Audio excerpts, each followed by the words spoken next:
بسم اللہ الرحمن الرحیم۔ ناظرین و سامعین، اہل تشیع کے ہاں ائمہ کا بڑا مقام ہے، اور وہ ان کے نزدیک جو 12 ائمہ ہیں ان کو معصوم کہتے ہیں، کو غلطی نہیں کر سکتے، اور ان کی اطاعت فرض ہے اور رب کی طرف سے مقرر کیے ہوئے ہیں۔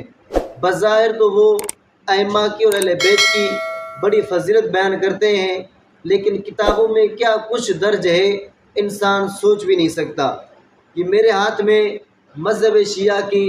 معتبر کتاب فروع کافی ہے، اس کا صفحہ نمبر ہے 1538، اور اس کی روایت نمبر 7 میں آپ حضرات کے سامنے پڑھتا ہوں کہ عن عبید اللہ دابقی قال، عبید اللہ دابقی سے روایت ہے، وہ کہتا ہے کہ دخلت حماما بالمدینہ،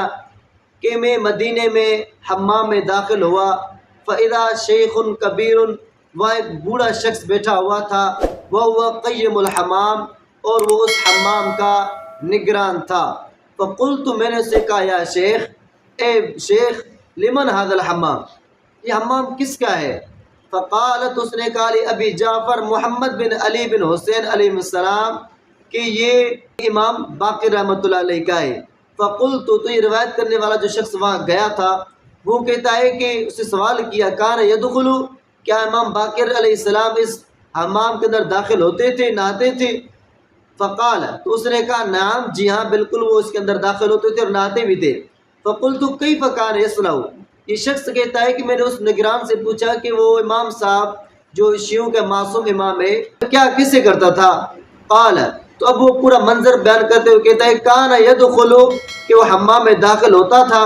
فیبتع فیطلی عانتہ، وہ جو ہے اپنے زیر نال ہیں ان کو چھپاتا تھا، وما یلیہا، اور اس کے ارد گرد کی جگہ کو چھپاتا تھا، ثم یلف علی طرف احلیلہ، اور پھر وہ اپنی شرمگاہ پر بھی کپڑا لپیٹ لیتا تھا، ویدعونی، اب یہ نگران جو وہاں ہے وہ کہتا ہے کہ پھر مجھے امام معصوم بلاتا تھا، فاطلی سائر بدنہ، پھر میں اس کے باقی سارے جسم پر چونا ملتا تھا۔ شرمگاہ پر تو امام صاحب خود ملتے تھے، باقی جو بدن بچ جاتا تھا اس پر میں چونے کی لپائی کرتا تھا۔ فقلت له یوما من الایام، یہ نگران کہتا ہے کہ میں نے ایک دن معصوم امام سے کہا، الذی تکرہ ان اراه قد رأیت، کہ جس چیز کے دیکھنے وہ ناپسند کر رہے تھے، یعنی آپ کے جو اعضاء تھے، شرمگاہ تھی، آپ یہ چاہ رہے تھے میں ان کو نہ دیکھوں، لیکن قد رأیت، میں نے تو وہ دیکھ لیے۔ تو فقال، آگے معصوم امام کیا کہتا ہے، کلا ان النورۃ سترۃ، کہ یہ جو شرمگاہ پر چونا لگا ہوا ہے نا یہی پردہ ہے، یعنی چونا لگانے کے بعد ہمارے شرمگاہ پردے میں آ جاتی ہے، اور اس کے بعد اس کو دیکھنا بالکل جائز ہے، اس میں کوئی حرج نہیں۔ ناظرین، ایک طرف تو ائمہ کو معصوم بھی کہتے ہیں، لیکن دوسری طرف یہ حالت بیان کرتے ہیں کہ اگر ان کی اگلے اور پچھلے حصے کو چونا لگا لیا جائے تو پھر اسے بے شک لوگ دیکھتے رہیں، اس سے کوئی اثر نہیں پڑتا۔ اسی طرح اسی کتاب فروع الکافی کی روایت نمبر ہے 26، اس میں روایت کرتا ہے، ان بعض اصحابنا ان ابی الحسن الماضی علیہ السلام قال، معصوم امام کیا کہتا ہے، العورت عورتان، کہتا ہے اصل جو پردے کی چیزیں وہ صرف 2 چیزیں ہیں، القبل والدبر، ایک جو اگلا حصہ ہوتا ہے، دوسرا پچھلا حصہ۔ فاما الدبر، اب پچھلا حصہ کہاں سے کہاں تک ہے؟ کہتا ہے اما الدبر مستور بالالیتین، وہ جو انسان کی شرمگاہ میں سوراخ ہوتا ہے نا، کہتا ہے صرف وہ شرمگاہ ہے، اس کو بھی چوتڑوں نے ڈھانپ لیا ہے، لہٰذا اب اگر کوئی اس کو دیکھتا ہے تو کوئی مسئلہ نہیں ہے۔ لیکن اگر یعنی مطلب یہ ہوا کہ کوئی شیعہ شلوار اتار کر چل رہا ہو اور اس کا پچھلا پورا حصہ خالی ہو تو اسے کوئی حرج نہیں پڑے گا۔ اسی طرح آگے کہتا ہے، فَإِذَا سَتَرْتَ الْقَبِيلَ وَالْبَيْضَتَيْنِ قَدْ سَتَرْتَ الْعَوْرَةَ، کہ جب آپ نے اپنی شرمگاہ کو اور خصیدن کو چھپا لیا تو اب آپ کا ستر، یعنی صرف آپ وہاں سامنے ہاتھ رکھ لیں، اور پیچھے اگر کھلا ہوئے تو کوئی مسئلہ نہیں ہے، وہ بھی جو ہے اس کو جو چوتڑ ہیں انہوں نے اس کو ڈھانپ لیا، یعنی سوراخ ان کے نزدیک ستر ہے، باقی جو پورا وہاں کا ماحول ہے وہ ان کے نزدیک ستر نہیں ہے۔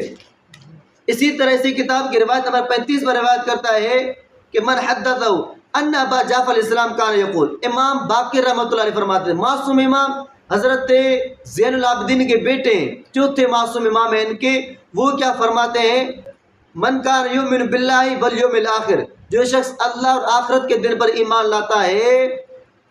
فلا يدخل الحمام الا بمیزر، تو حمام میں بغیر ازار کے داخل نہ ہو بلکہ اس کو پردہ کرنا چاہیے اور اس کو چھپانا چاہیے۔ قال،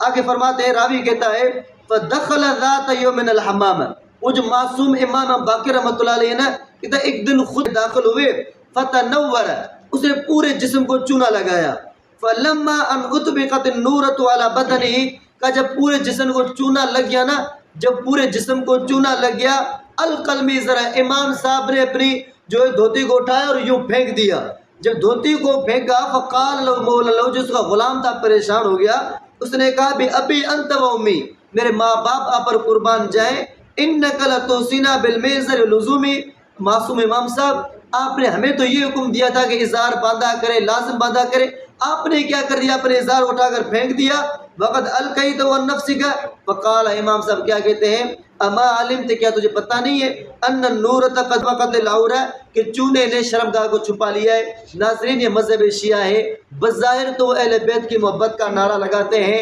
ائمہ کی محبت کا نعرہ لگاتے ہیں، لیکن اندر ائمہ کے بارے میں کیسی باتیں لکھی ہیں۔ ہمارا عقیدہ یہ ہے کہ امام باقر رحمۃ اللہ علیہ وقت کے ولی ہیں، پاک دامن ہیں، اور اس طرح کی کبھی بھی اس طرح کی باتیں ان سے نہیں منقول ہو سکتی، بلکہ یہ شیعوں نے اپنی طرف سے گھڑی ہے ائمہ کو بدنام کرنے کے لیے۔ اسی لیے ہم کہتے ہیں کہ نہ یہ صحابہ کے ہیں نہ اہل بیت کے ہیں، اگر اہل بیت کے ہوتے تو اس طرح کی باتیں اپنی کتاب میں ذکر نہ کرتے، جن کو بیان کرنے میں بھی ہمیں شرم آتی ہے۔ دعا ہے اللہ تبارک و تعالی تمام مسلمانوں کو اس فتنے سے محفوظ فرمائے۔